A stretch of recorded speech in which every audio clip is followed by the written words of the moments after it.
नमस्कार। आज हम फील्ड हॉकी की तेज तर्रार दुनिया में उतरेंगे। हम उन जरूरी नियमों और मापों को समझेंगे जो इस शानदार खेल को इसका ढांचा देते हैं। तो चलिए शुरू करते हैं और समझते हैं इसे बारीकी से। तो इससे पहले कि हम नियमों में गहरे उतरें, एक मजेदार सवाल। सोचिए, एक फील्ड हॉकी मैच में कोई टीम अपने खिलाड़ियों को कितनी बार बदल सकती है? 10 बार, 20 बार, या इसकी कोई लिमिट ही नहीं है? इसका जवाब इस खेल की रफ्तार का एक बहुत बड़ा राज है, और हम इस पर थोड़ी देर में वापस जरूर आएंगे।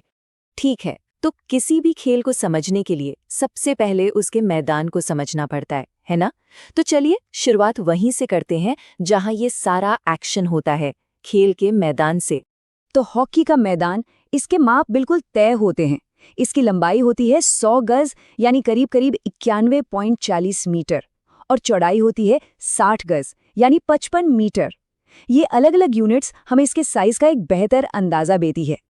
और अगर इसे और आसान भाषा में समझें तो ये मैदान पूरे 300 फीट लंबा होता है। जरा सोचिए, इतना बड़ा एरिया होता है जिस पर खिलाड़ी लगातार दौड़ते रहते हैं।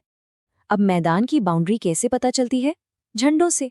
कुल 6 झंडे होते हैं, 4 तो चारों कोनों पर और 2 सेंटर लाइन के पास, साइड लाइन से थोड़ा बाहर। ये झंडे 120 से 150 सेंटीमीटर ऊंचे होते हैं और खेल को एक ऑफिशियल लुक देते हैं। अच्छा, मैदान तो हो गया। अब जरा उन मार्किंग्स यानी लकीरों पर नजर डालते हैं जो इस खेल की जान है। हर लाइन का एक मतलब है।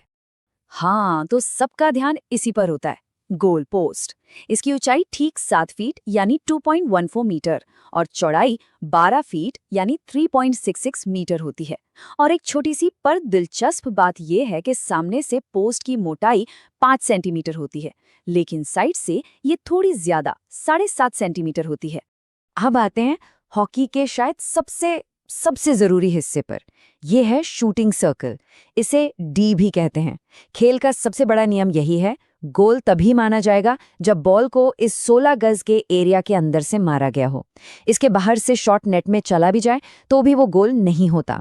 शूटिंग सर्कल के ठीक बाहर एक और मार्किंग होती है जिसे ब्रोकन डी कहते हैं। ये गोल से लगभग 20 मीटर की दूरी पर टूटी हुई लाइनों से बनी होती है। ये भी खेल में बहुत काम आती है, खासकर जब कोई फाउल होता है तो अंपायर को सही फैसला लेने में मदद मिलती है। इनके अलावा भी कुछ और जरूरी निशान होते हैं, जैसे कि पेनल्टी स्पॉट जो गोल से सिर्फ 7 गज दूर होता है, और पेनल्टी कॉर्नर के निशान जो गोल पोस्ट से 10 मीटर की दूरी पर होते हैं। और एक बात जो इन सभी मार्किंग्स में कॉमन है, मैदान की हर लाइन, चाहे कोई भी हो, ठीक 7.5 सेंटीमीटर चौड़ी होती है, बिल्कुल सटीक। तो मैदान और मार्किंग की बात तो हो गई, पर खेल किससे जाता है? चलिए अब उन चीजों पर आते हैं जिनके बिना ये खेल हो ही नहीं सकता। गेंद और हॉकी स्टिक। हॉकी की गेंद देखने में छोटी लगती है पर काफी ठोस और वजनदार होती है। नियमों के हिसाब से इसका वजन 156 से 163 ग्राम के बीच होना चाहिए और इसका घेरा यानी सर्कमफ्रेंस 22.4 से 23.5 सेंटीमीटर के बीच। इन्हीं मापों से गेंद की स्पीड और बाउंस कंट्रोल होता है। और हाँ, गेंद के रंग का भी एक सीधा सा लेकिन बड़ा जरूरी नियम है। अगर मैदान हरे रंग का है तो गेंद सफेद होगी, और अगर मैदान आजकल के मॉडर्न नीले एस्ट्रोटर्फ वाला है जो ज्यादातर इंटरनेशनल मैचों में होता है, तो पीली गेंद इस्तेमाल होती है ताकि वो सबको साफ साफ दिखे। अब आते हैं खिलाड़ी के सबसे बड़े हथियार पर, हॉकी स्टिक।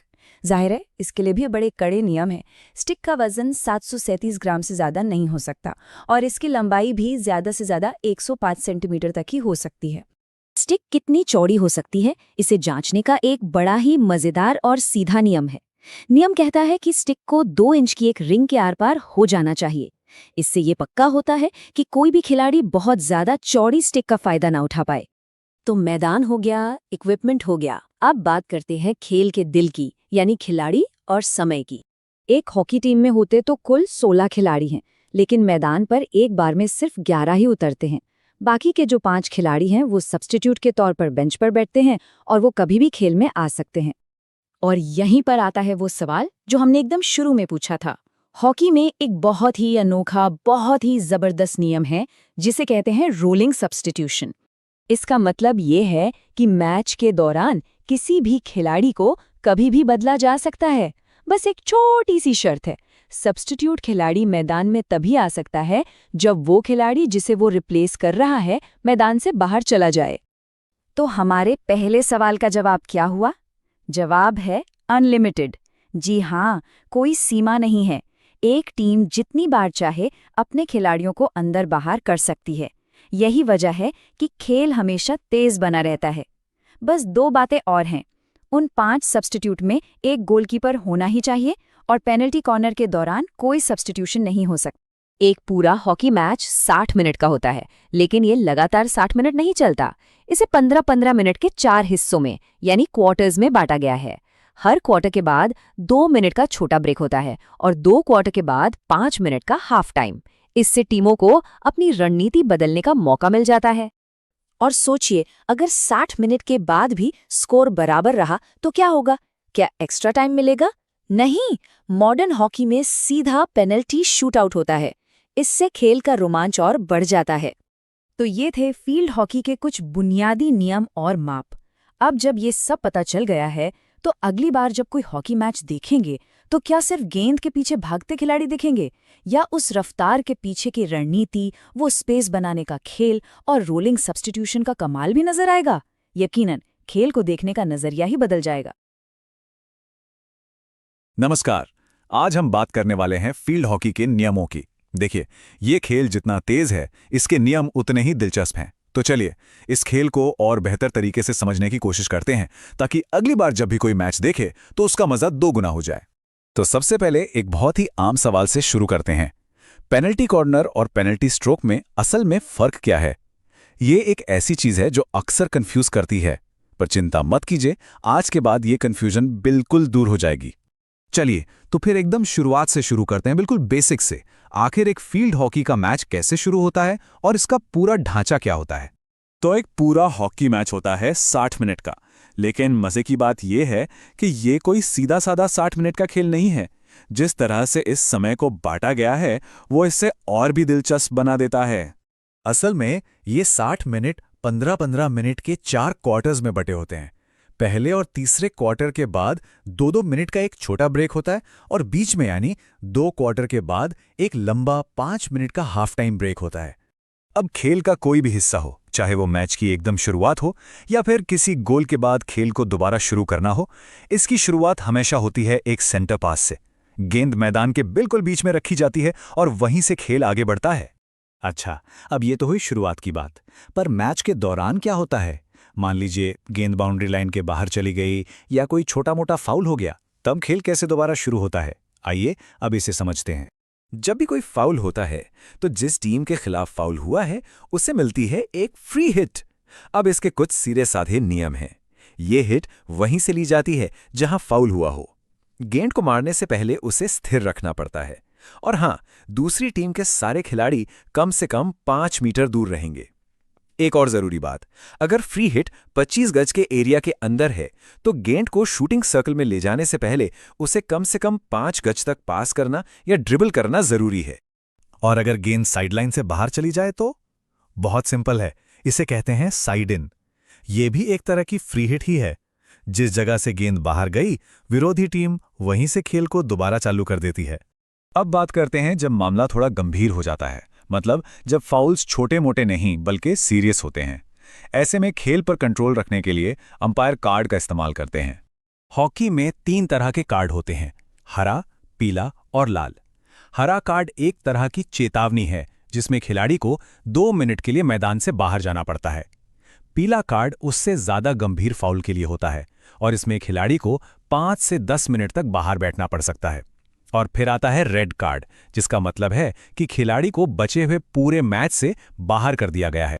और यहां सबसे जरूरी बात यह है कि रेड कार्ड का खामियाजा पूरी टीम को भुगतना पड़ता है।